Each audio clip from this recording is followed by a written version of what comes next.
posez-vous cette question. Est-ce que j'attends de l'autre ce que finalement je ne parviens pas à me donner à moi-même? Si vous êtes dans la volonté de plaire, de réussir à tout prix, de montrer que vous avez de l'argent, de montrer que vous avez une carrière, de montrer que vous êtes beau, belle, posez-vous cette question en fait. Vous en êtes où par rapport à vous-même? Parce que c'est quand on n'a plus rien à prouver qu'on peut se dire ça y est, en fait je suis bien avec moi. L'estime de soi, c'est s'accepter. C'est retrouver sa sécurité intérieure. Plus facile à dire qu'à faire. Lors de ma quête de sens, le besoin de retrouver une estime de moi saine était au centre de mes préoccupations. Cet épisode, je le dédie à toutes les personnes qui, comme moi, se sont un jour perdues pour mieux se retrouver. Pour soutenir le podcast, pensez à vous abonner et à m'écrire. Je vous souhaite une très belle écoute. Bonjour Marnie. Bonjour, tu vas bien? Ça va bien et toi? Bah écoute, ouais, je suis troublée d'être invitée. Enfin vraiment merci beaucoup. Ça me fait très plaisir d'être avec toi ce petit moment qu'on va passer ensemble. Bah écoute, je suis plaisir. En plus aujourd'hui c'est un jour spécial. Bon, c'est pas la date de sortie, mais c'est la date d'enregistrement. Ouais. Aujourd'hui on enregistre le 12 avril 2024 et le 12 avril, en plus d'être l'anniversaire de ma grand-mère, c'est le jour où j'ai sorti le premier épisode du podcast, tu vois. Waouh. Donc voilà, toi tu seras le 83e épisode et le premier épisode est sorti du coup il y a 2 ans. Donc écoute, c'est un jour particulier. On va souhaiter que il y ait une bonne énergie pour enregistrer le podcast d'aujourd'hui. En plus, on va traiter un sujet qui est quand même important, je trouve, parce que quand on se pose et je vais parler peut-être même pour mon cas, moi quand j'étais dans une période un petit peu compliquée, je me posais pas mal de questions de qui je suis, de confiance en moi. Bah, l'estime de soi, c'était une question, en tout cas une notion qui revenait régulièrement. Comment cultiver l'estime de moi, comment reprendre confiance en moi, comment savoir qui je suis, ce que je veux, etc. Enfin bref, tout ça, je trouve que ça va un peu dans le même paquet. Et toi, tu accompagnes pas mal de gens qui se posent justement ces questions d'estime, et c'est un sujet que t'as travaillé et par lequel tu es toi-même passé.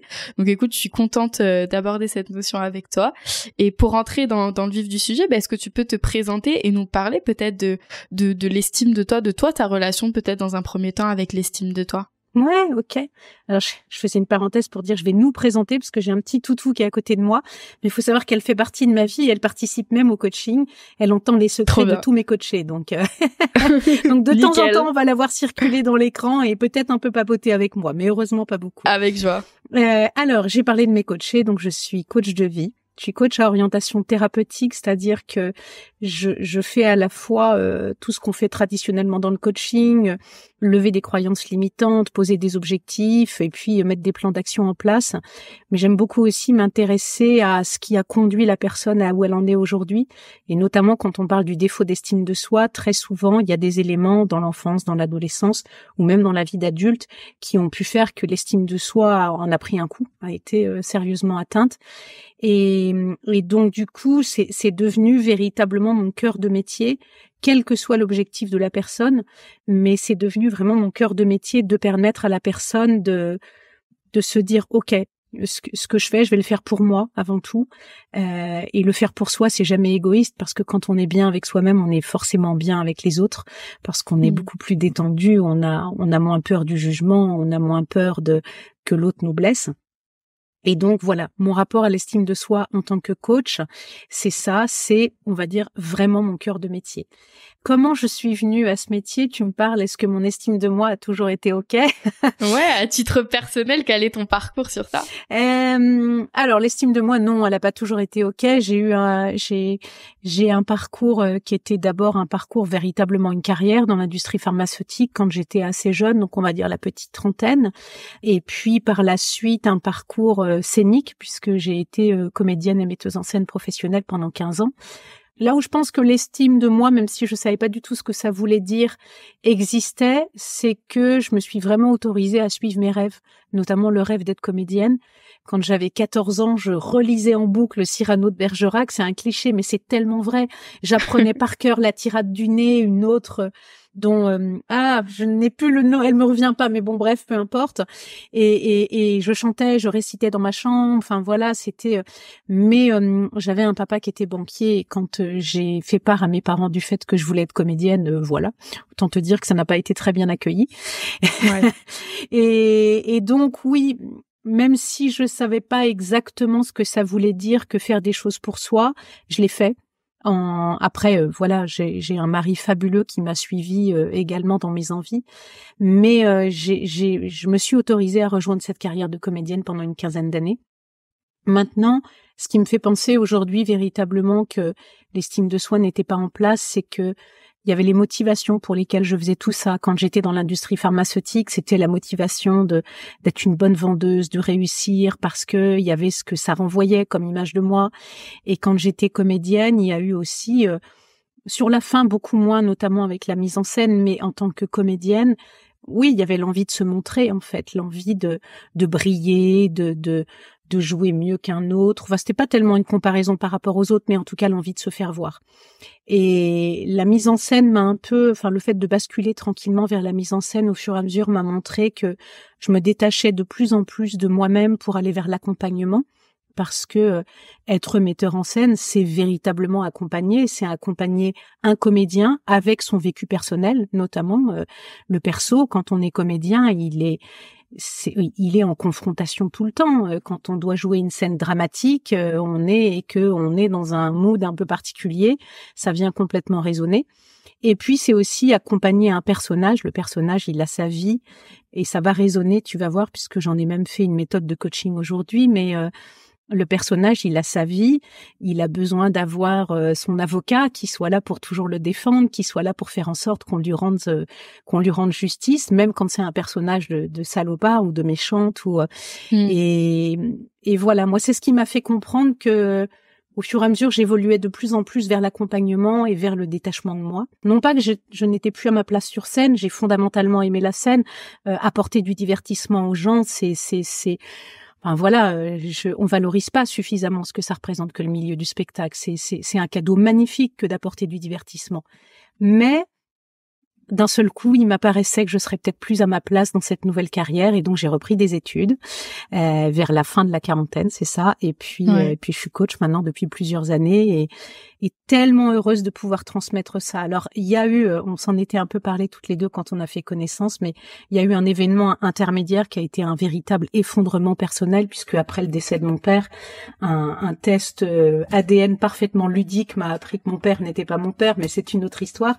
Mais j'en parle parce que je crois que cet effondrement est aussi, et ça je le constate souvent, très très souvent avec mes coachés, c'est que parfois, il faut véritablement avoir ce sentiment d'être dans le flou le plus complet, de ne plus savoir du tout ce qui nous arrive pour saisir cette énergie qui est maintenant ça suffit en fait. Maintenant je vais comprendre, maintenant j'ai besoin de me dire que oui, je vais apprendre à m'aimer, je vais arrêter de lutter contre moi-même.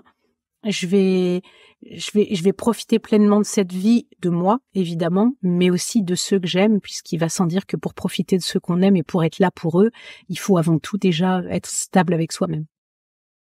Voilà. Ouais. Oui, donc merci pour ce partage. Oui, ça nous permet de découvrir un peu ton parcours et pour faire le pont avec l'estime de toi. Donc tu partageais que donc t'as fait de la scène et avant ça, t'étais dans une carrière dans une entreprise plutôt pharmaceutique, c'est ça? Voilà, dans la pharmaceutique. Et ce que t'expliquais, c'est que donc finalement, ces travaux brillaient, on va dire, à l'extérieur et du coup, peut-être l'estime de toi ou la valorisation extérieure, elle était pas intérieure, c'est ça? C'était plus les autres te valorisaient ou t'acceptaient, mais par rapport à juste une image que tu leur envoyais et pas par rapport à qui tu étais intrinsèquement. Oui, et d'autant plus par rapport à une image. Ça, c'est quelque chose que j'aborde beaucoup donc dans mes accompagnements, c'est que quand l'estime de soi est absente ou en tout cas quand elle a été malmenée, on peut avoir cette tendance d'attendre de l'autre et l'autre, derrière l'autre se cache un groupe, une seule personne, un amoureux, une amoureuse, un ami, un parent parfois aussi ou même quelqu'un au travail. On attend de l'autre qu'il nous donne ce qu'on ne parvient pas à se donner soi-même. ça peut avoir différents niveaux et surtout ça se retrouve dans un tas de domaines. Je pense notamment à la notion de dépendance affective. C'est quelque chose que je traite beaucoup en coaching parce que la thématique amoureuse aujourd'hui c'est une grosse part de mon travail, la relation toxique. Et c'est parfois des personnes qui vont dire je l'aime parce que il ou elle m'apporte tellement.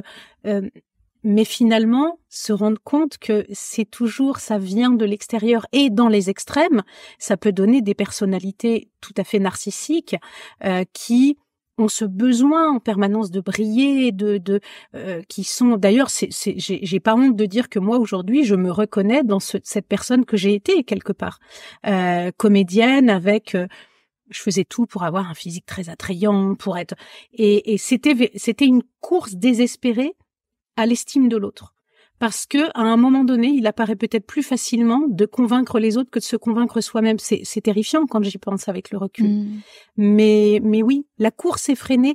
Et pour ceux qui nous écoutent ou qui regardent aujourd'hui, posez-vous cette question. Est-ce que j'attends de l'autre ce que finalement je ne parviens pas à me donner à moi-même? Si vous êtes dans une volonté de plaire, c'est pas forcément de la séduction amoureuse bien sûr, mais parfois c'est le cas aussi, je le vois avec certaines personnes. Si vous êtes dans la volonté de plaire, de réussir à tout prix, de montrer que vous avez de l'argent, de montrer que vous avez une carrière, de montrer que vous êtes beau, belle, posez-vous cette question en fait. Vous en êtes où par rapport à vous-même? Parce que c'est quand on n'a plus rien à prouver qu'on peut se dire, ça y est, en fait, je suis bien avec moi. La seule personne à qui j'ai besoin de prouver quelque chose, c'est moi et ceux que j'aime, bien sûr. Mais c'est pas prouver, c'est la générosité de pouvoir leur donner. Donc finalement, l'estime de soi, si on devait donner une définition par rapport à ce que tu viens de dire là, ce serait de dire, en fait, je m'accepte pleinement telle que je suis. Oui, c'est vraiment ça. Moi, j'aime bien comme définition de dire, je suis à ma juste place. C'est-à-dire, je suis à ma juste place avec moi-même, dans l'acceptation.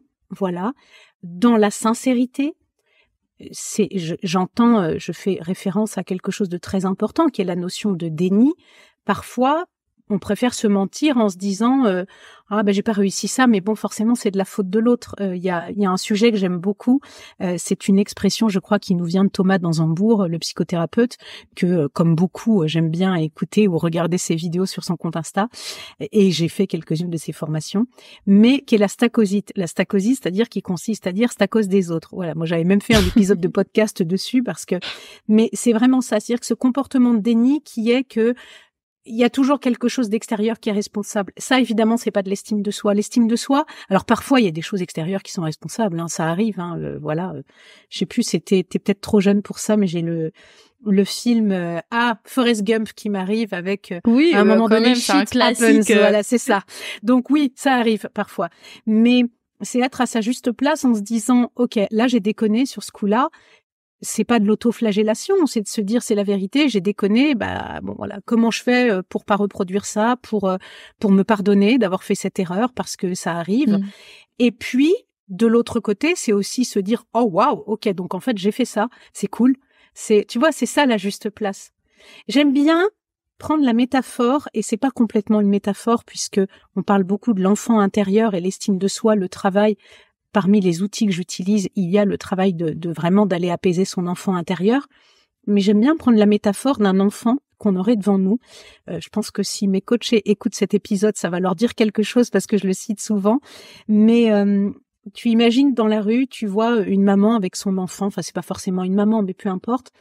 Et l'enfant a fait une bêtise et il est terrifié parce qu'il réalise, il a peur.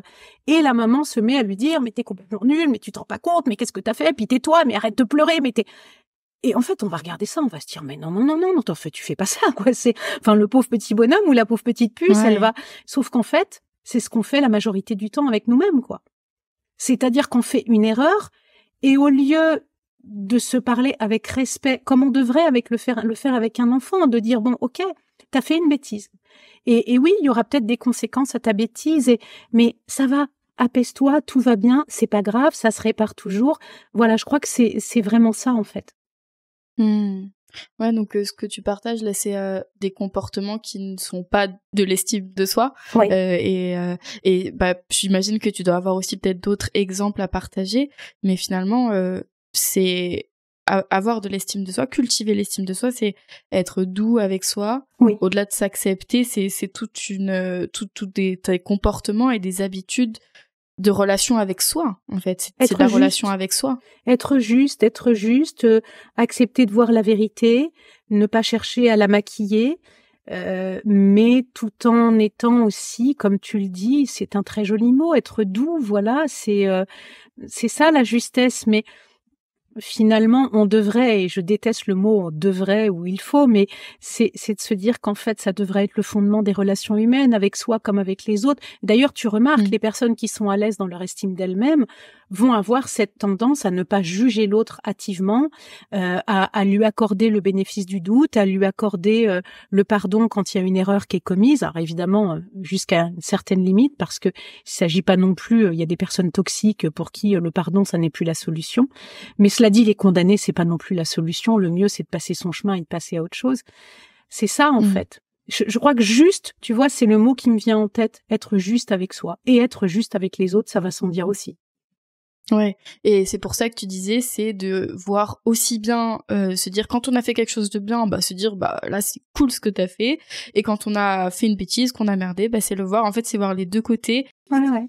Et les deux sont très durs à voir, parce que je te parlais de la stacosite, vraiment, donc voilà, c'est à cause des autres si j'ai pas réussi.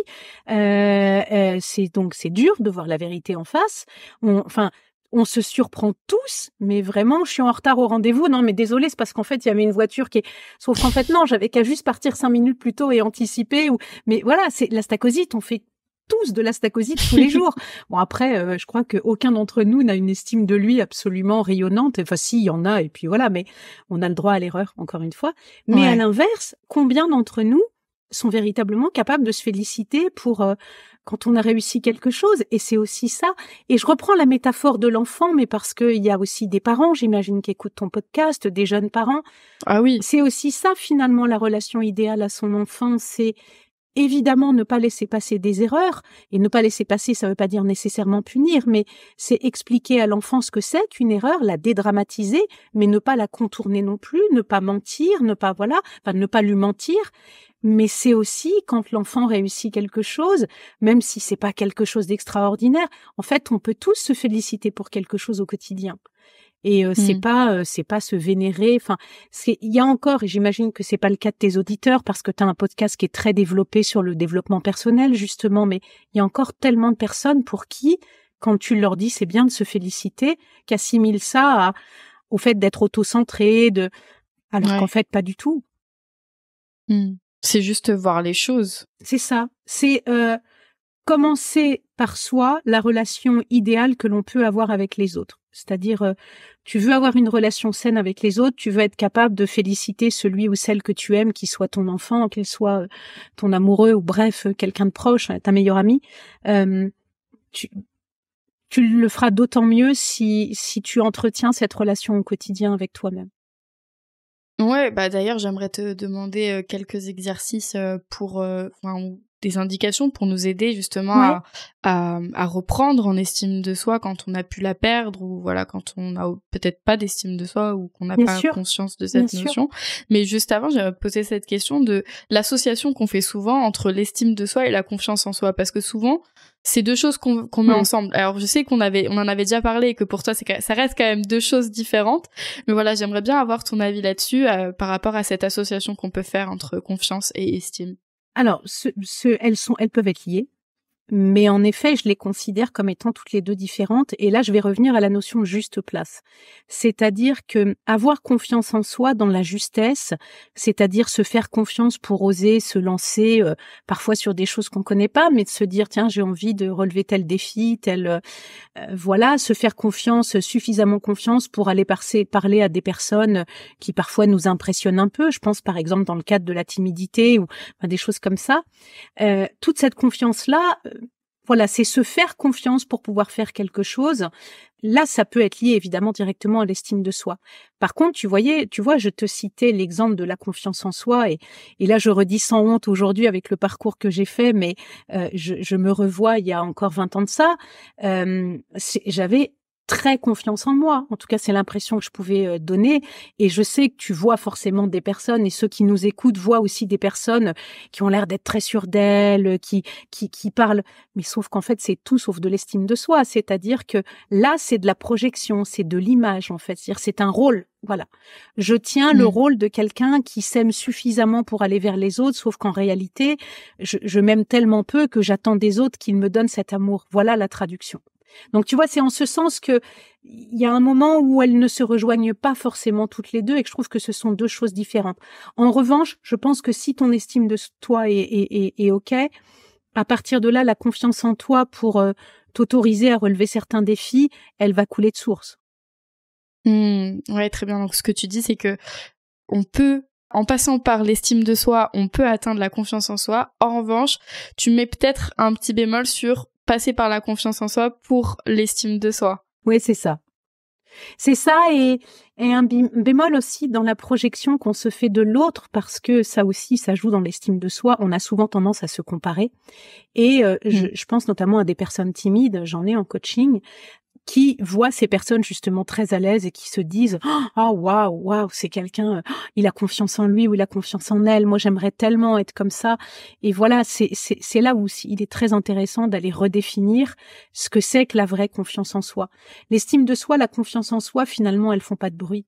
Elles sont pas dans la volonté d'impressionner l'autre. Elles sont, je sais pas si c'est la volonté de s'impressionner soi, encore une fois, s'impressionner, c'est peut-être un mot fort, mais de se sentir capable de, et se sentir capable, pas de manière complètement folle, désespérée. Il y a aussi les personnes qui ignorent complètement le danger, et évidemment, quand on veut relever un défi, on s'assure qu'on ne fait jamais sauter les barrières de sécurité, parce que les barrières de sécurité sont là pour nous protéger. Mais c'est se dire, voilà, je me fais confiance pour faire quelque chose. Est-ce que ça fait du bruit en société? Finalement, je suis pas sûre. Ouais. J'aime beaucoup ce que tu amènes par rapport au fait que une personne qui pourrait avoir une mauvaise estime de soi peut avoir tendance à mettre les gens du coup sur un piédestal. Oui. Et quels sont les autres comportements comme ça qu'une personne qui malheureusement a peut-être ne s'aime pas assez ou a une mauvaise estime de soi tout simplement, quels sont les autres comportements qu'elle peut faire? Donc il y a la comparaison, il y a mettre les gens sur un piédestal. Est-ce que tu vois d'autres exemples? Alors, dans la relation à l'autre, il y a ça, c'est-à-dire soit les mettre sur un piédestal, se dévaloriser par rapport à l'autre, de se donner de manière conditionnelle. Alors, se donner, je suis pas en train de parler de la relation amoureuse nécessairement, hein, mais c'est-à-dire attendre de l'autre qu'il nous donne en retour ce qu'on lui a donné. Parce que c'est toujours en fait dans le besoin de recevoir. Donc tu as des personnes par exemple, et ça dans le développement personnel c'est très très très important d'en parler, et y compris dans la psychologie, parce que très sincèrement j'ai notamment un cas en tête chez une psychologue. Tu as des personnes qui sont dans l'écoute, dans le soin de l'autre, mais pour essayer de régler finalement quelque chose qu'ils ont besoin de recevoir chez eux, tu vois.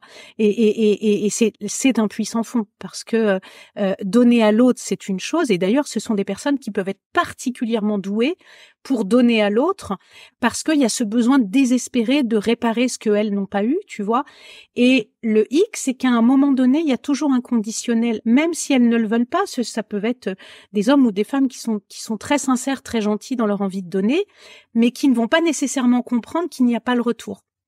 Et alors, j'appelle quand même au fait qu'une relation doit être équilibrée, évidemment, notamment dans le cadre de la relation amoureuse, mais ça marche avec des amis aussi.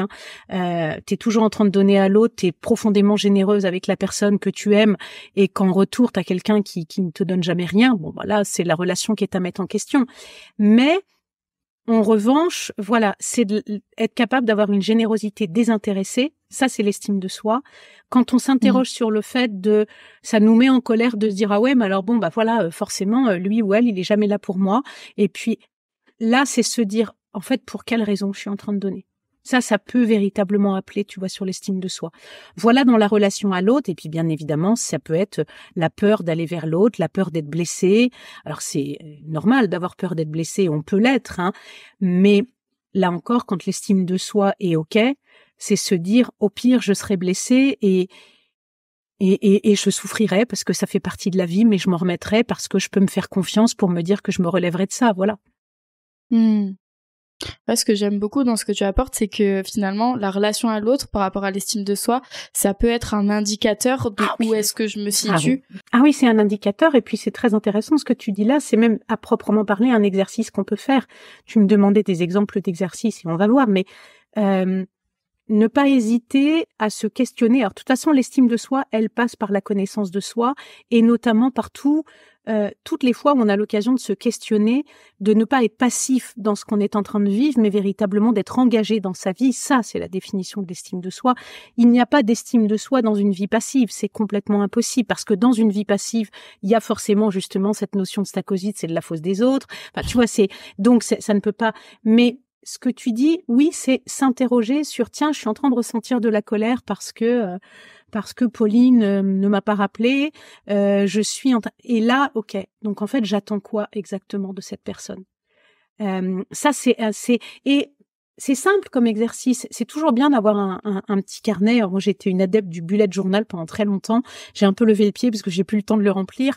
Mais quoi qu'il en soit, d'avoir ce petit carnet, petit format, c'est chouette parce qu'on peut l'avoir dans la poche. Bon, après, il y a le téléphone portable aussi, avec la prise de notes. Mais ne pas hésiter à s'interpeller quand quelque chose nous génère une émotion un peu forte, de la colère, de la frustration. Ok, je le note et j'essaie de me dire, qu'est-ce que j'attends en fait exactement de l'autre? Parce que l'autre n'est pas responsable de mon bonheur. Tout comme, et ça c'est un peu cruel la phrase que je vais dire, et elle est à prendre avec des pincettes parce qu'il y a des étapes à décortiquer, l'autre n'est pas non plus responsable de mon malheur. Alors, c'est là où je dis qu'il y a des étapes à décortiquer. J'ai plusieurs personnes, même notamment actuellement en coaching, sur des relations de dépendance affective avec des relations toxiques. Bien sûr que l'autre qui a exercé une emprise et complètement phagocyté la personne est responsable de cette situation de détresse absolue dans laquelle se retrouve la personne sous emprise. Mais, enfin, il n'y a pas de mais d'ailleurs, mais l'étape suivante, décidément, je vais mettre un mais, et c'est de se dire, et t'as raison, merci, on va refaire nos conjonctions de coordination, mais où est donc Ornicard? L'étape suivante, c'est se dire, voilà, ce que je vais en faire maintenant m'appartient. C'est tout comme si tu laisses l'autre responsable de ton bonheur, je pense à la relation amoureuse, à chaque fois que l'autre homme ou femme te fait un cadeau ou t'emmène, bon, pas forcément, évidemment que tu as le droit d'être très heureuse, c'est génial, mais si tu te rends compte que quand il n'y a plus ça, tu te sens en détresse, voilà, c'est aussi ça, ce questionnement. Et donc, c'est aussi simple que d'avoir son petit carnet, et toutes les fois où on le peut, se dire, là, en fait, il y a quelque chose qui va pas. Je vois bien, je suis en train de ressentir quelque chose, même si je sais pas mettre le mot dessus. Est-ce que c'est de la colère? Est-ce que c'est de la frustration? Mais je suis en train de ressentir quelque chose qui ne me va pas. Je le note, soit je me penche tout de suite, soit j'y reviens plus tard. Et je me demande, que ça soit dans ma relation à moi ou dans la relation à l'autre, je me pose la question honnêtement, en justesse, en n'ayant pas peur de la réponse que je vais trouver. Et ça, voilà. Ça, c'est vraiment un très, très bon exercice pour apprendre au fur et à mesure à avoir une relation sincère avec soi-même. Et voir, je me fais aider, évidemment. Si je sens que je ne suis pas capable d'affronter la réponse seule, je sais pas si affronter est le mot, mais si je sens que c'est trop douloureux pour moi de voir la réponse à cette question, je me fais aider par quelqu'un qui va m'aider, en fait, à non seulement à comprendre, mais aussi à ne pas me sentir seule pour traverser ça. Ah bah donc tu t'as répondu à la question, parce que une question qui me venait, c'est par exemple, donc pour reprendre l'exemple que tu donnais, je veux appeler mon amie et elle répond pas, et du coup ça génère un peu une colère à l'intérieur de moi. Je viens me questionner sur cette colère. J'ai la réponse à qu'est-ce qui a généré cette colère, et du coup à partir du moment où on a la réponse, est-ce que tu dirais s'apporter vraiment le besoin qu'il y a derrière. Par exemple, là, j'avais besoin d'être écoutée. Est-ce que s'apporter de l'empathie à soi-même, tu vois, être un peu... Oui, mais bien sûr. Alors, la réponse, elle est rarement extrêmement tranchée. C'est-à-dire, appelons cette amie Pauline. J'avais besoin de Pauline pour qu'elle m'écoute. Je l'ai appelée, elle n'a pas répondu. Puis d'ailleurs, elle répond jamais. Bon, voilà. Mais pas. Il y en a. Il y a des amis qui sont toujours injoignables ou alors qui sont pas là dans les moments où on a besoin. La réponse, elle est multiple. C'est-à-dire que peut-être que véritablement Pauline n'est pas une amie de confiance, parce que bon, si elle est jamais là quand on en a besoin, ça évidemment on se questionne sur la qualité de la relation. Mais aussi, en effet, mais comment se fait-il que j'ai tellement besoin de Pauline pour pouvoir exposer mon problème? Alors, c'est vrai que le fait de parler, c'est pas pour rien que toutes les formes de thérapie, qu'elles soient en psychothérapie, psychologue, psychiatre, thérapeute, coach, orientation thérapeutique, font qu'il y a le miroir de ce qu'on va dire. Mais au-delà de ça, il n'y a pas que le miroir, il y a la capacité de l'autre à absorber ce qui est compliqué pour nous et de se dire, et en fait, si je m'apportais toute la bienveillance et la douceur pour me dire, quoi que je vais penser de moi, en fait, c'est OK. Moi, j'adore cette phrase. Je crois que c'est une phrase d'estime de soi, c'est OK. Combien de fois on devrait pouvoir se dire dans une journée quand quelque chose nous braque ou nous brusque, en fait, c'est OK. Je trouve que c'est une phrase qui dédramatise parce que c'est ça, c'est OK, j'ai le droit de ressentir de la colère, c'est OK, j'ai le droit de ressentir de la frustration. Ça veut pas dire que je dois recommencer à chaque fois, ça veut dire que je peux m'apaiser, tout va bien, je suis là pour moi, c'est OK, tout va bien. Est-ce que tu remarques les personnes qui ont une mauvaise estime d'elles-mêmes, elles ont tendance à moins vivre leurs émotions, à s'interdire même peut-être de les vivre? Il y a les deux excès. C'est-à-dire qu'il y a véritablement à s'interdire de les vivre. Tu as raison, c'est impressionnant. Hein, ça, c'est vraiment. On peut voir un comportement d'évitement ou d'échappement pour ne pas ressentir l'émotion parce que ça représenterait une mise en danger de soi-même trop importante. Et puis à l'inverse, on peut voir un comportement qui consiste à générer en boucle des émotions négatives parce que tu as des personnes qui vont tomber dans ce pessimisme naturel, en fait, qui est, bon, de toute façon, il n'y a rien qui va, quoi. De toute façon, de toute façon, c'est difficile, alors, ça m'embête un peu parce que j'ai l'impression d'interpréter quand je dis ça, ça doit être la comédienne qui remonte, mais je veux surtout pas y mettre un jugement, voilà, je suis pas en train de faire de la comédie, quoi. Il y a tellement pas de jugement dans ce que je suis en train de dire, encore une fois, on n'est pas là par hasard. Voilà. Mais, oui, soit ne pas vivre les émotions, soit les fuir, soit à l'inverse, quelque part, à un moment donné, ce malheur, c'est aussi ce qu'on connaît de mieux. Donc, est-ce que c'est pas, sûrement pas rassurant, parce que c'est très angoissant, mais au moins rester dans ce qu'on connaît, parfois, c'est plus facile. Parce que l'inconnu est peut-être encore plus terrifiant que le malheur. Et puis il y a un manque d'énergie aussi des personnes, et là il y a la vie qui les épargne pas non plus parfois, et aucun de nous n'est à l'abri du malheur, hein, malheureusement. La vie a ses hauts et ses bas et on l'accepte. Mais quand on a enchaîné soit une dépression, soit différents événements douloureux, eh bien on a une énergie qui est quand même dans les chaussettes, et c'est compliqué de retrouver aussi cette envie d'imaginer qu'il peut y avoir autre chose. Et je fais une parenthèse pour dire que dans des situations comme celle-ci, moi j'envoie systématiquement vers un psychologue. Alors après, il y a des personnes qui me consultent, entre guillemets, hein, parce qu'on parle pas de consultation en coaching, mais il y a des personnes que j'accompagne qui sont suivies en parallèle déjà d'elles-mêmes par des psychologues. Oui. Mais quand on est dans une situation où on a l'impression de broyer du noir et de rester dans un pessimisme ambiant, il est très important de faire appel à un psychologue ou à un psychiatre, ça va sans dire. En tout cas, de se faire accompagner et de pas rester seul avec ça, évidemment. Voilà, c'est ça. Mais on peut aussi, faire appel à un coach. Mais ce que je veux dire, c'est que c'est là qu'il faut différencier, en fait, les niveaux d'accompagnement. Enfin, je sais pas si le mot niveau convient, mais il y a des spécialistes pour gérer la relation destructrice à soi-même. Voilà, c'est le manque d'estime de soi. Parfois, ça passe aussi par ça. J'envoie toujours en première intention un accompagnement psychiatrique ou psychologique. Et si c'est le cas, allez demander à un coach un accompagnement pour aller de l'avant, pour mettre des actions en place ou des choses comme ça. Oui, ou des exercices, bien sûr. Mais c'est important de différencier les niveaux d'accompagnement. Bien sûr. Pour revenir sur donc l'estime de soi, on a parlé donc de tous les certains, pas tous, parce que bon sinon ce serait alors point 1, point 2, point 3, mais on a parlé de certains comportements du coup qui c'était de la mauvaise estime de soi et comment dans la relation ça pouvait impacter. À l'inverse, quelqu'un qui a une bonne estime de soi, quelqu'un qui s'aime, j'ai envie de dire, c'est le mot qui me vient, mais quelqu'un qui a une bonne estime de soi, par quoi ça se traduit, quels sont ses comportements, quelles sont ses pensées, comment agit une personne qui a une bonne estime d'elle-même? Je pense que là, pour le coup, la liste est peut-être encore plus longue, mais spontanément, dans la relation à soi, c'est quelqu'un donc qui s'épargne, c'est-à-dire voilà, qui ne se laisse pas emporter par une émotion destructrice. Ça ne veut pas dire que il ou elle ne la ressent pas, hein. Nous sommes des êtres vivants et surtout les êtres humains, on a un paquet d'émotions, mais quand on voit l'émotion arriver, c'est se dire OK. Donc en fait là, il y a quelque chose qui me chiffonne, je vais pas me laisser embarquer. Je vais prendre le temps puisque maintenant je me connais, et si je ne me connais pas suffisamment, je vais peut-être remettre un accompagnement en route, mais voilà, je vais prendre le temps de voir ce que ça veut dire. C'est quelqu'un qui se fait confiance. Si on a une envie de toujours, enfin on en a plein d'ailleurs, on n'en a pas qu'une, il y a les fameux bucket list, mais s'il y a vraiment quelque chose qui nous tient à cœur, même si ça a un aspect un peu terrifiant, c'est de se dire allez, j'y vais, parce que quand même, voilà, la vie est courte et il faut en profiter. Voilà, et c'est quelqu'un qui cherche à mettre, je crois que c'est très important, qui cherche à mettre des touches de joie et de positivité dans sa vie, mais sans que ça soit démesuré.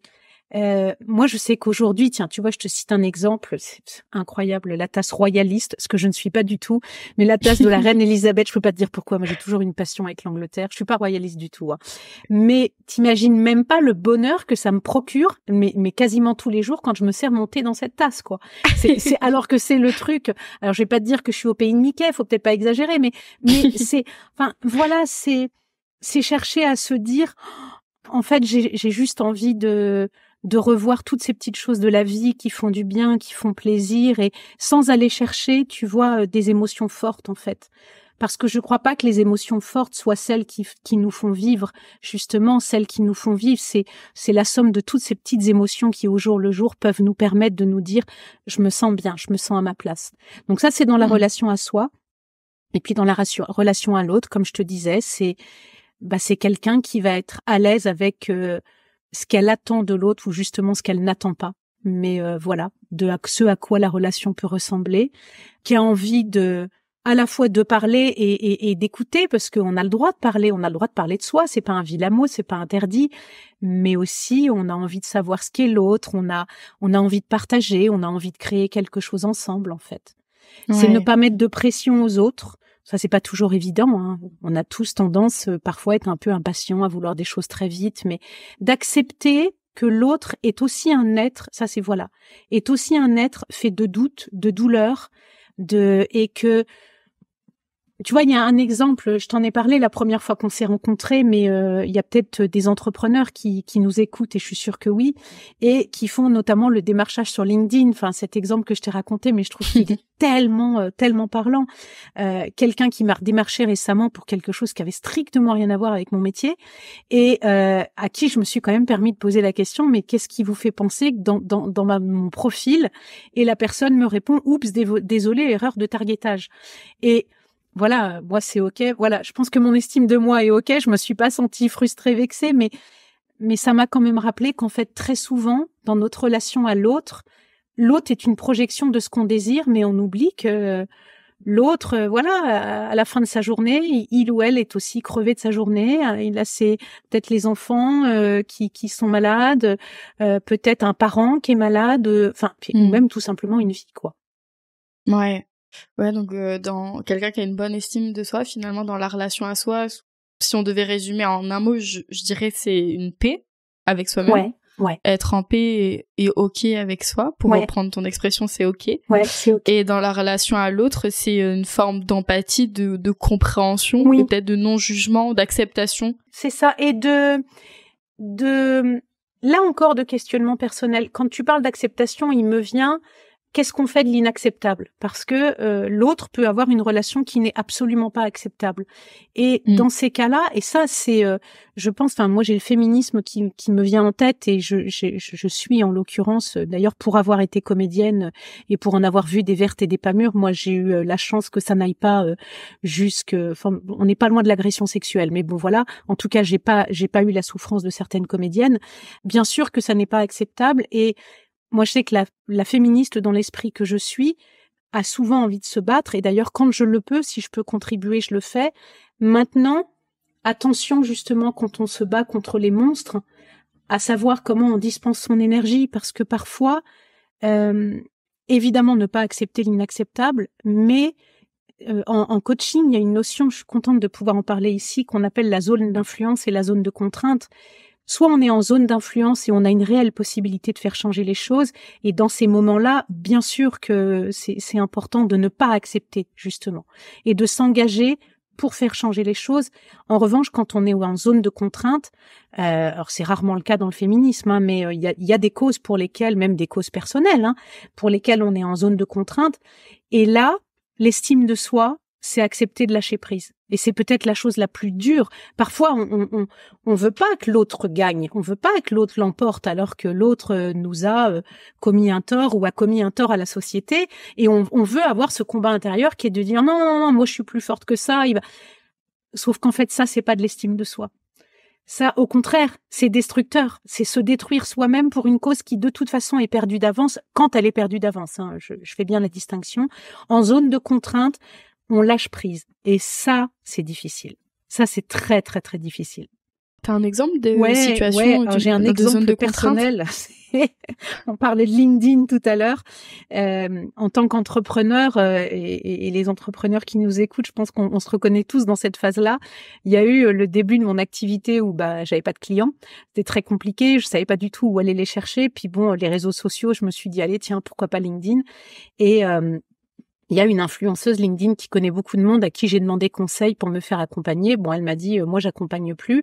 Mais si tu veux, il y a un tel, voilà, je vais pas le citer, mais il y a un tel, c'est quelqu'un qui a un nom en 3 parties. Prénom, 2 parties. Je le dis, mais je le dis parce que je pense à tous ceux qui peuvent se faire arnaquer.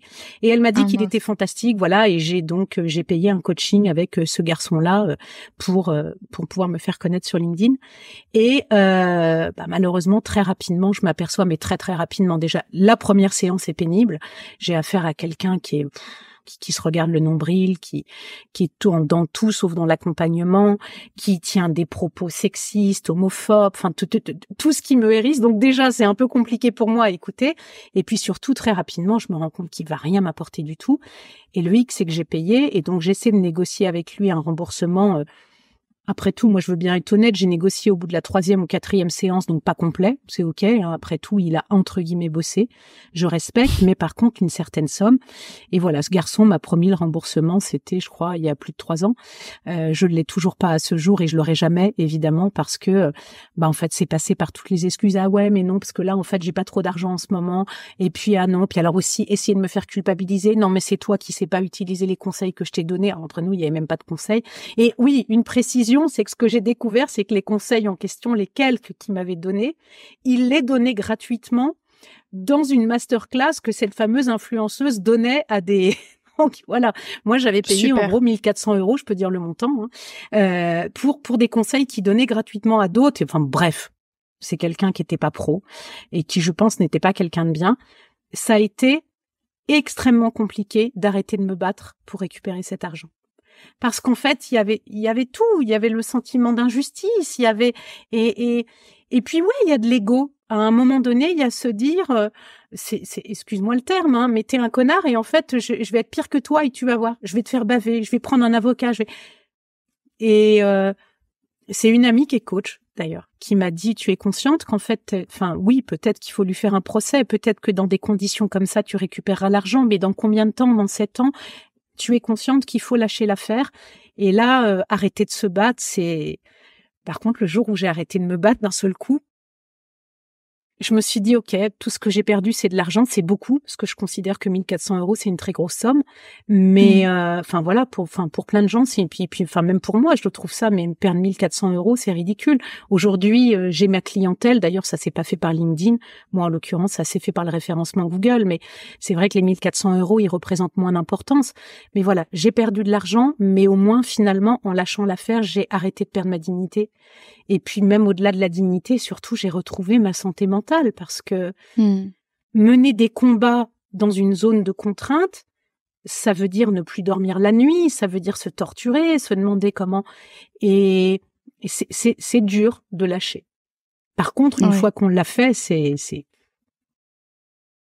Ok, donc la zone de contrainte, c'est une zone où on tout notre corps, toute notre âme a envie d'agir, oui, mais que c'est un combat presque perdu d'avance malheureusement. Et c'est inacceptable pour le système. Ah mais c'est vraiment ça. J'ai une image qui me vient en tête, mais c'est une fois j'avais parlé avec quelqu'un qui avait fait un casting pour une émission de télé-réalité et pour qui le casting s'était très bien passé et finalement ça l'avait pas fait. Et peu importe, c'était pas un drame. Mais en fait, c'est l'image qui me vient. Il y a des profils qui sont écrits à l'avance, tout est scénarisé. Bon, quand tu postules pour un boulot, a priori, tu sais ce qu'ils attendent de toi. Tu postules pour quelque chose où il y a un profil qui est écrit à l'avance pour lequel tu n'as aucune chance de savoir ce qu'ils attendent. Tu es complètement en zone de contrainte. C'est-à-dire que ça sert à rien à la fin, par exemple, quand tu n'as pas été retenu. Bon, franchement, la télé-réalité est pas un bon exemple, mais là, en l'occurrence, c'était le cas. Ça sert à rien de se dire peut-être que j'aurais dû. Non. En fait, il n'y a pas de j'aurais dû, quoi. C'est-à-dire que tu ne sais pas ce qu'ils attendent. Donc, ne va donc pas te torturer et surtout ne va pas te dire je ne suis pas assez, je suis trop. Ouais. Et quelque part, le postuler à un travail, c'est quand même beaucoup ça. C'est-à-dire que la zone d'influence, elle est importante. Toujours agir en zone d'influence quand ça nous tient à cœur. Bon, bah, ce poste me tient à cœur. Évidemment, je vais m'y préparer. Je vais pas y aller les mains dans les poches. C'est quand même dommage, quoi. Donc oui, je vais m'y préparer. Je vais prendre le temps de regarder ce qu'ils attendent exactement, de voir comment moi je peux leur montrer que je corresponds à ce qu'ils attendent. Enfin, même si j'aime pas cette image de je corresponds à ce qu'ils attendent, mais voilà, en tout cas que je peux vivre une aventure avec eux qui va être une aventure professionnelle riche. Ça, c'est la zone d'influence. Par contre, dans la zone de contrainte, je ne sais pas qui d'autre va postuler et peut-être qu'il y aura quelqu'un de plus qualifié, peut-être. Et là, donc, je vais pas me battre de manière désespérée, en fait. Oui, et cette zone de contrainte, dans ce qui me vient, c'est aussi par rapport à des événements passés, on n'a plus la main, en fait, de peut-être qu'un événement horrible s'est passé et que si j'avais su, j'aurais agi différemment. Or, le fait, c'est que j'ai pas su et sur le coup, j'ai pas pu le faire. Et je pense qu'aussi, tout ça, c'est des choses qui peuvent hanter, surtout pour un événement grave où on peut vraiment s'en vouloir. Oui, il est très beau ton exemple. Il est très très beau son exemple. On parlait tout à l'heure des outils. Moi, c'est pour ça que j'aime beaucoup l'outil de l'enfant intérieur, pour des choses qui se sont passées aussi bien dans l'enfance que finalement avant-hier, parce que l'enfant allait s'apaiser, allait apaiser son enfant intérieur. En gros, ça n'est rien d'autre que s'apaiser soi-même sur des situations de vie qui ont été douloureuses. Et c'est en effet pouvoir se dire à soi-même, c'est arrivé et je ne pourrai plus rien changer parce que ça fait partie de ma vie. C'est arrivé, c'est comme ça. Oui, c'est injuste. Oui, peut-être que j'aurais dû. Mais maintenant, qu'est-ce que je fais de ça, en fait? Voilà, qu'est-ce que je fais de ça?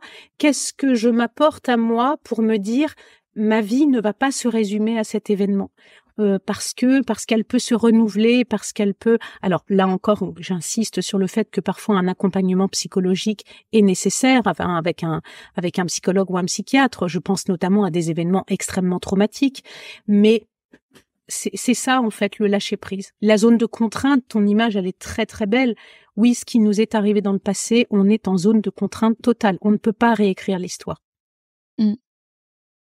Et parfois, ça marche dans le couple, enfin ça marche pas justement. C'est-à-dire que parfois, il y a un événement dans le couple qui fait que l'autre a décidé de nous quitter et on a beau essayer de réécrire l'histoire en boucle et de se dire j'aurais pas dû ou je devrais et voire même je vois des situations où il y a une tendance désespérée de récupérer l'autre. Bon, ok, c'est pas grave parce que de toute façon je vais récupérer. Parfois le couple refonctionne, mais parfois tout simplement l'autre ne souhaite plus nous accompagner, enfin ne souhaite plus être en couple avec nous.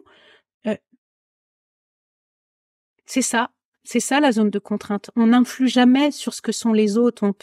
On peut essayer de leur apporter du bonheur, on peut essayer, j'allais dire de les convaincre, mais convaincre, c'est pas un joli mot, en fait. Voilà, c'est quand l'autre a décidé de partir, si véritablement c'est son choix. Et là aussi, c'est dur de lâcher prise. Là aussi, tu vois, comme la zone de contrainte, elle est compliquée parce que on a ces espèces d'élans de vie, parfois même d'ego, qui sont non, mais moi, ça va pas se passer comme ça. C'est hors de question. Je ne laisserai pas passer ça. Donc dans les exercices, toujours le petit carnet. Est-ce que je suis en zone d'influence ou en zone de contrainte? Je suis en zone de contrainte. Ça va pas être facile à me dire, mais je vais me le dire. Je m'en vais. C'est fini. C'est bon. Ça sert à rien. Je continue pas à me battre parce que là, je vais y laisser ma santé mentale et des plumes et parfois de l'argent et enfin, je peux y laisser beaucoup de choses. Ouais, donc j'accepte. Pas facile, Ouais. pas facile.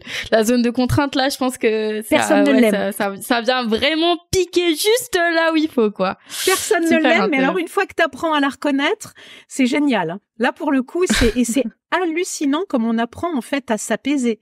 Tu vois, aujourd'hui, si demain je me retrouvais dans la situation que je t'ai racontée avec l'accompagnateur LinkedIn, là, ça me fait rigoler. J'ai une amie coach qui connaît cette histoire parce qu'on était plusieurs à essayer de se faire connaître.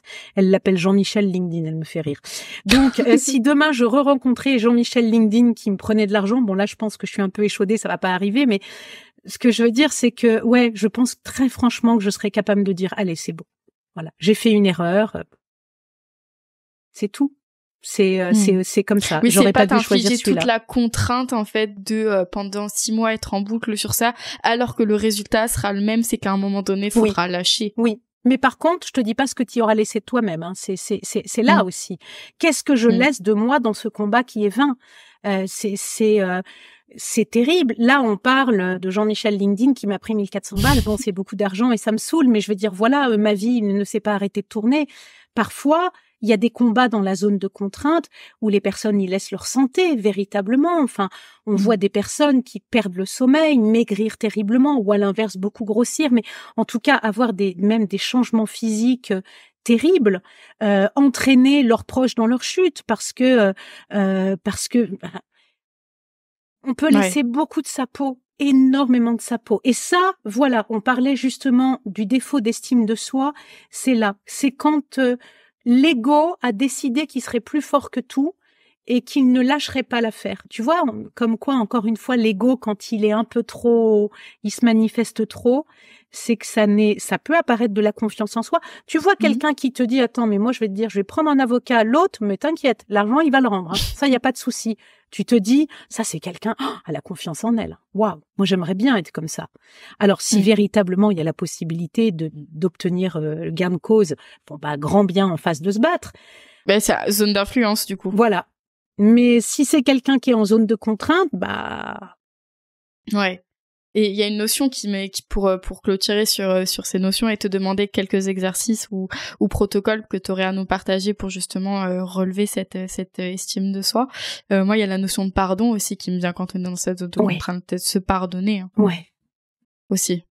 Ah, mais complètement... Je sais pas si on se dit spontanément je pardonne, mais en tout cas à partir du moment où on ressent de l'apaisement, ça veut dire qu'on a pardonné.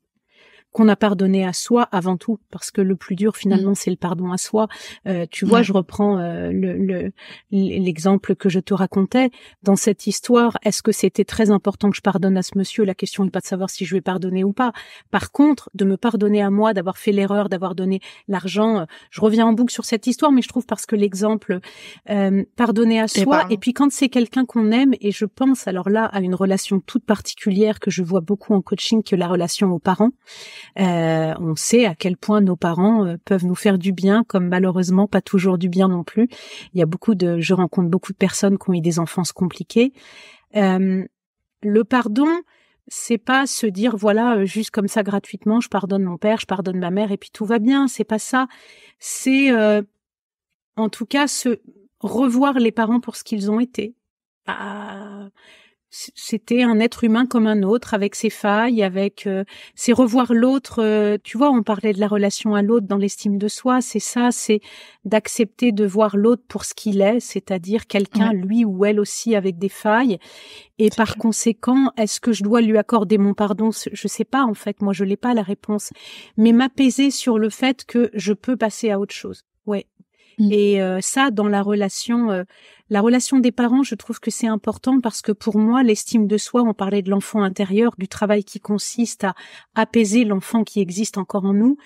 À quelque part, à un moment donné, c'est devenir aussi son propre parent. C'est-à-dire, je n'attends plus de mon parent qu'il me donne ce qu'il ne m'a peut-être pas donné. Il y a beaucoup de familles où malheureusement, il n'y a pas eu de l'amour de la part des parents. Hein.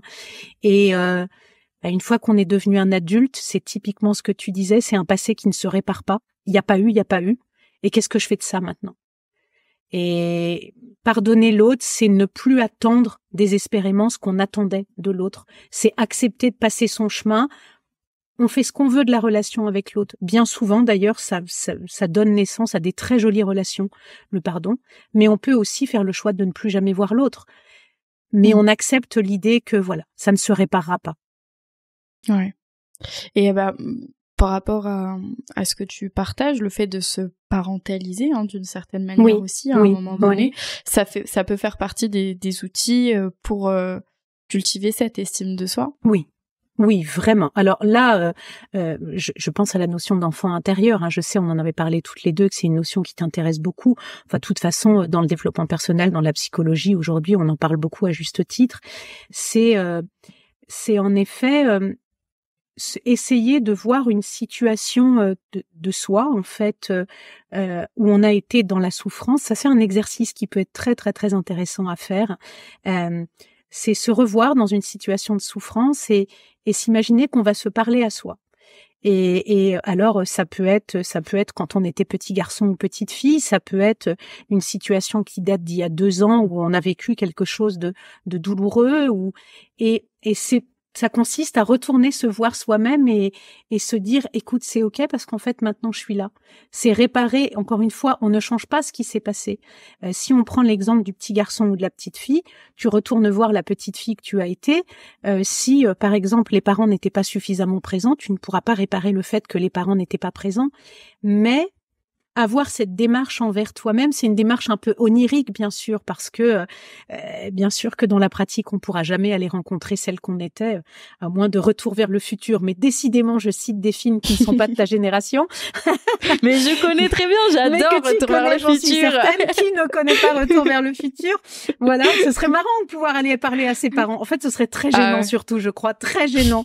Mais voilà, ouais, moi j'aime bien l'exercice de l'enfant intérieur et c'est simple en fait, c'est simple et en même temps, ça, pour les personnes qui vont nous écouter et qui ne connaissent pas, ça peut paraître très bizarre, mais j'aime beaucoup cet exercice, je le conseille souvent. Alors ça se fait pas du premier coup. De toute façon, enfin, quel que soit l'exercice de développement personnel ou d'accompagnement, et il y en a aucun qui fait des miracles dès la première fois. Mais il y a des choses qui quand même viennent débloquer parfois assez rapidement. Et ouais, j'aime bien ça en fait. J'aime bien cet exercice et j'aime bien avoir les retours de mes coachés sur cet exercice. Ouais, pour l'avoir déjà fait, je sais que ça peut être très touchant. Voilà. Donc, tu m'avais parlé de la visualisation aussi, ça c'est très très joli ce que tu viens de partager, c'est une forme de visualisation. C'en est une, c'est une visualisation vers le passé, et tout comme il y a la visualisation vers le futur. De toute façon, tout ce qui contribue d'une manière générale, tu vois, je te parlais du petit carnet, des interrogations qu'on peut se poser, tout ce qui contribue à la connaissance de soi, à apprendre à reconnaître ce qu'on n'aime pas, ce qui nous fait plaisir. Voilà ce qui contribue à l'estime de soi. Alors après, il y a évidemment des choses qui sont beaucoup plus du domaine précis des exercices qu'on pratique en coaching ou autre. Je pense notamment à tous les exercices qui sont assez connus aujourd'hui, mais qui consistent à aller à la découverte de ses valeurs. D'ailleurs, je dis toujours attention, n'allez pas regarder la liste des valeurs sur Internet, sinon vous allez toutes vous les trouver.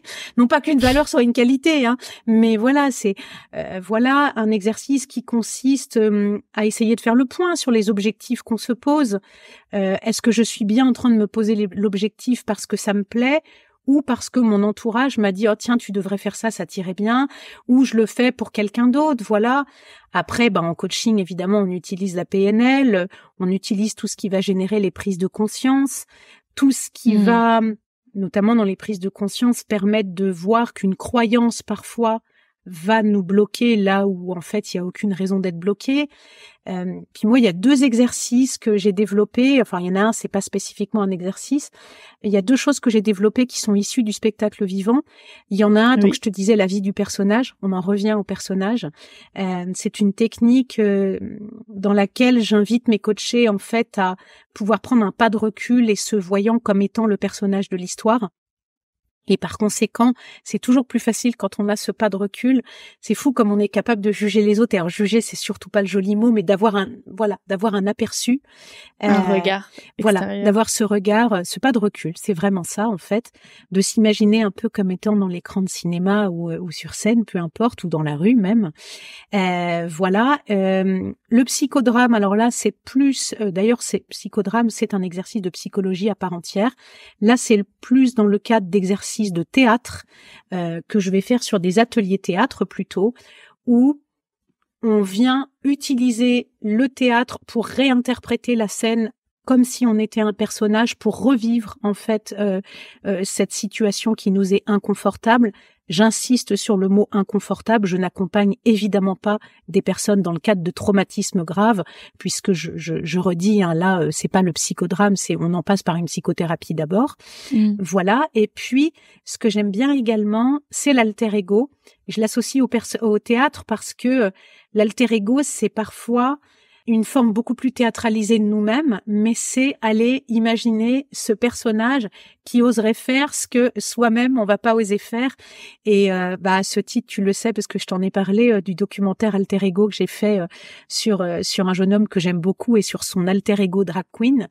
Et voilà, l'alter ego. Alors je transforme pas tous mes coachés en drag queen. Hein. D'ailleurs, ce jeune homme n'était pas mon coaché. Mais voilà, l'alter ego.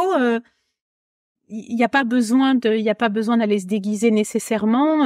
Il n'y a pas besoin, j'allais dire de changer de vêtements. Pourquoi pas?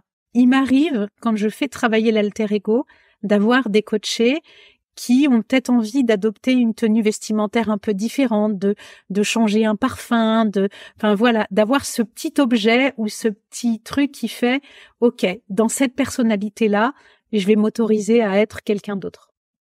Ouais, donc l'exercice de l'alter ego, ce serait donc de se créer un autre personnage qui fait partie de soi, mais qui à la fois n'est pas soi. C'est ça. Alors qui est soi évidemment, mais dans la version un peu fantasmée de l'histoire, c'est pas soi. Ce qu'il y a de fabuleux, et ça en coaching, j'insiste beaucoup sur le fait que à un moment donné, réunir les deux, c'est aussi dire à l'autre, tu te rends compte que c'est toi, quoi. Et là, il y a toujours cet instant de magie. Oh waouh, oui, c'est vrai en fait, c'est moi. C'est donc évidemment que c'est soi, mais c'est oui, c'est ça. C'est aller construire un autre personnage, plus ou moins construit. Parfois très construit. Alors il y a plein de personnes célèbres. Hein. Il y a notamment la chanteuse Beyoncé dont l'alter ego était Sasha Fierce et qu'elle a quitté un jour parce que il est vrai que dans le cadre de la drag queen, c'est un personnage de spectacle à part entière, donc c'est autre chose. Mais l'alter ego, très souvent, on finit par le quitter. Quand il nous a apporté toute la confiance en soi dont on a besoin, on peut le laisser aller en se disant, en fait, ok, c'est moi. Voilà, réunir les deux personnalités. 2 voire 3, il y a des personnes qui ont plusieurs alter ego. Tu peux avoir un alter ego pour écrire, des gens qui rêvent d'écrire un bouquin, donc ils ont leur alter ego écrivain. D'autres ont un alter ego pour le théâtre, d'autres pour un métier. Enfin, pour un métier, il s'agit d'aller camper son alter ego tous les jours. Là, c'est quand même autre chose, mais voilà. Ouais, bon, on va peut-être pas forcément développer beaucoup là-dessus, mais ça me fait quand même poser une question est-ce que quand même le risque, parce que tu parlais de confiance en soi, mais du coup, vu que le sujet c'est l'estime de soi, est-ce que du coup cet alter ego, le risque c'est que ça donne toute cette confiance, mais extérieure, et que du coup l'estime ne soit du coup pas forcément vraiment nourrie? Alors, oui et non. Oui, mais déjà, il y a un fait que de toute façon, un travail sur l'alter ego, c'est toujours mieux de le faire accompagné que de le faire seul. Maintenant, ça veut pas dire qu'il faut pas le faire seul, hein, voilà. Mais quand on est accompagné, il y a, le risque dont tu parles est quand même, du coup, est largement minime. Mais au-delà de ça, tu sais, je te disais, l'estime de soi, c'est un engagement pour soi-même. Quand tu prends le temps de t'engager tellement pour toi-même que tu te crées un alter ego, de toute façon, tu es quand même déjà dans une connaissance de toi qui est que tu favorises la sincérité. Alors oui, c'est vrai, c'est super intéressant ce que tu dis. Moi, j'avais jamais envisagé l'alter ego en dehors d'un accompagnement avec un coaching, ce que ça peut donner. Peut-être que certaines personnes pourraient foncer tête baissée dans une personnalité narcissique sur laquelle il n'y aurait pas de prise de recul. Ouais, c'est intéressant. C'est très intéressant. C'est hyper intéressant d'ailleurs ce que tu me dis. C'est vrai que moi je l'ai jamais vu comme ça parce que je le pratique, tu vois, l'alter ego, je le pratique dans le cadre d'un accompagnement. Donc on est tout est normé, j'aime surtout pas le mot des normes, mais je veux dire on le fait dans un cadre sécurisé. Ouais. Oui, bon, après, on avait dit l'alter ego aussi, c'est tout un sujet, ça mériterait presque un épisode à part entière. Donc c'est pour ça, je me suis dit, je lui pose la question ou pas, mais écoute. Non, mais c'est hyper intéressant que t'aies mis ça en avant. Vraiment, c'est très intéressant parce que je l'ai jamais vu comme ça. Et alors, c'est de toute façon pas un exercice que je donne à faire seul chez soi. C'est quelque chose qu'on fait sur plusieurs séances en accompagnement. Mais oui, et du coup, pour ceux qui écoutent, s'ils ont envie de se construire un alter ego, qui s'interrogent les raisons pour lesquelles, à un moment donné, ils donnent telle personnalité. Est-ce que c'est une fuite en avant ou pas, ouais.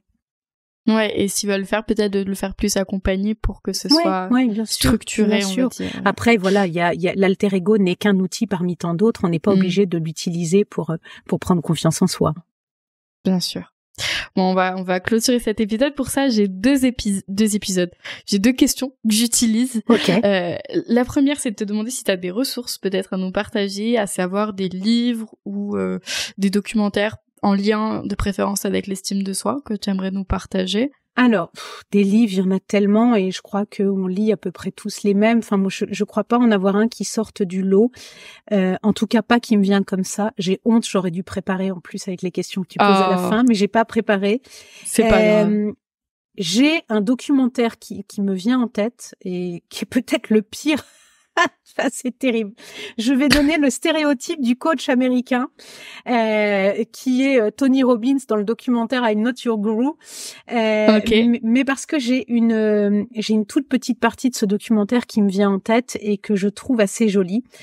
Tony Robbins, en fait, a été filmé au cours de ses séminaires où il y a, je sais pas combien de milliers de personnes dans la salle qui ont payé très, très, très, très cher pour venir à son séminaire. Bon, je pense que c'est un peu une machine à faire de l'argent, ce garçon.